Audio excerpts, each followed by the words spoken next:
Okay, in this short video I'm going to explain and show you how to remove your PLC so you can send it away for service or replace it without having to remove all of the wires. So in this video, mine doesn't have as many wires as yours does because I'm just showing you this for the video, but normally there'd be wires across here and also down the bottom terminal. So you can remove these terminals. All you need to do before you switch the power off, you see it's in run mode if your PLC is not completely dead. So it's always best just to flick it over in stop mode. There, the light changes to orange. You close that hatch.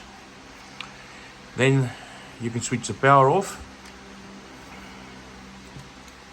And once the power is switched off, you can then obviously safely remove the terminal. Now, how you remove that is there's a little cutout there.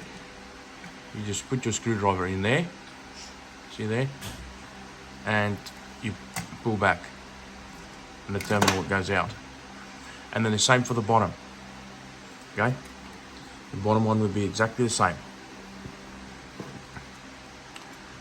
So there'll be a little cutout there. Just put your screwdriver in there and you pull back, and that's how easy it is. And then the next step is obviously you undo your serial cable, and once you've undone your serial cable, there's one last little exercise left. You should be able to see this here.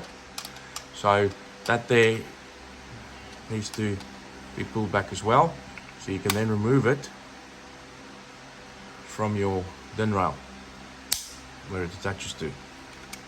Very simple and easy. So that's all that is.